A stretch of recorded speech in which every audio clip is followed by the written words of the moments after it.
explainer. Have you ever felt that weird invisible tension in a room when a leader's grand speech just doesn't quite match reality? Yeah, we've all been there. Today, we're breaking down an incredibly powerful dynamic, the gap between what we say and what we actually do.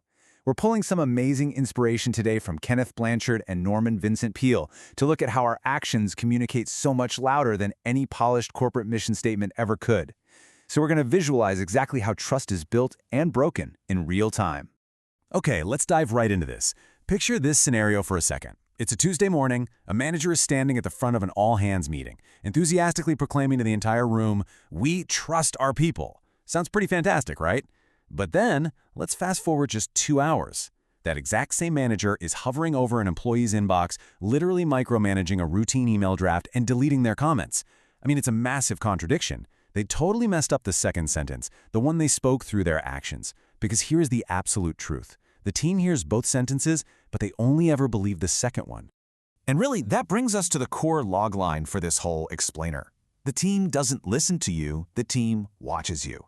It's incredibly tempting, and quite frankly, it's a very comfortable illusion to believe that just saying the right things is enough. We kind of trick ourselves into thinking that if we just communicate our values clearly in a memo, boom, the job is done. But words are cheap.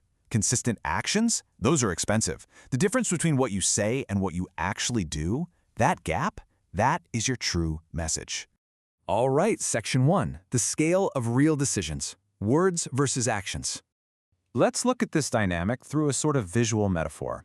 Think of it like a giant scale that reflects the true culture of any organization. Over on the left side of our scale, we've got everything we say. And let's be honest, we talk a lot in companies. We slap colorful slogans on the wall, we craft these perfect people-first mission statements, and we pack our presentations with buzzwords like transparency and innovation. And hey, to be fair, those declarations are important starting points. But your team, they instinctively measure the right side of the scale. They are looking at the heavy, real-world events, like what actually happened last week, who got promoted, who got fired, what compromises were made just to hit a deadline. The team reads the actual values of the company strictly from these concrete decisions, and honestly, the scale doesn't even wobble. That right side is always, always infinitely heavier. Moving on to Section 2. The mathematics of the human eye. The speed of losing trust. Now, what's really interesting about this concept is it introduces us to the brutal asymmetry of how trust operates in the real world. Imagine your trust level with your team is like a bank account. Whenever you perform a congruent action, meaning your deeds perfectly match the words you've spoken, you make a deposit into that account. But it's a very small, slow deposit. Let's call it a +5. So if you say you value open communication, and then you actually sit and listen to an employee's idea without interrupting them, that's a +5. You are slowly, steadily building up your capital. But contrast that sharply with what happens next. A single incongruent act, just one moment of hypocrisy where your actions contradict your proclaimed values, causes a massive deduction. -20. Seriously, -20.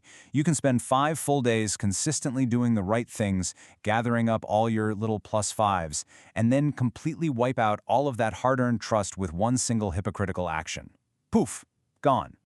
So the core principle to remember here is that trust accumulates slowly, but it loses quickly. Now, when you first hear that, it might feel a bit unfair, right? Like, why should one mistake wipe out so much good work? But it isn't an injustice. It's simply the mathematics of the human eye at work. We are evolutionarily wired to spot inconsistencies, mainly because our safety, especially our psychological safety at work, depends entirely on knowing the real rules of the game, not just the ones printed in some employee handbook. All right, let's get into Section 3, your WT tool, the Walking Your Talk check. So how do we actually solve this? How do we make sure we aren't unknowingly bankrupting our trust accounts? Well, we use a private, highly practical framework. It's a super clean 3-column check, and this brilliantly illustrates the whole concept. In the first column, you write down what you proclaim to value. In the middle column, you brutally and honestly write down your actual behavior from the past week. And in the third column, you assess the gap. Let's look at row 1. Proclaimed is we trust people, but actual is micromanaging. That equals a big gap. And a large gap equals massive distrust, even if your team is way too polite to say it to your face. But check out row 2. Proclaimed is open communication, and actual is listening without interrupting. The result? No gap. And when there's no gap, your trust grows exponentially. Section 4. The silent capital of trust. Your weekly task. You see, walking your talk isn't just some catchy slogan you throw around at meetings. It's a quiet, daily discipline. So here is your weekly task to build up that silent capital. It literally takes barely 5 minutes and it's completely private. Step 1. Choose one value that you publicly show or demand from your team. Step 2. Write down one real, concrete event from the past week where that value was actually put to the test. And Step 3. Rate the gap. Now, if you find a large gap, don't panic.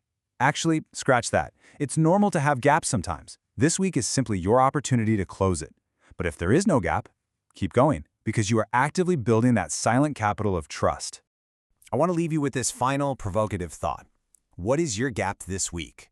Take just a few moments today to honestly weigh your own scale, because make no mistake, your team is already weighing it for you every single day. Thank you so much for joining me for this explainer. If you found this breakdown valuable, be sure to catch our next analysis where we're going to dive into the really fascinating relationship between ethics and profit, and we'll uncover why they absolutely aren't opposites. Keep walking your talk, and I'll see you next time.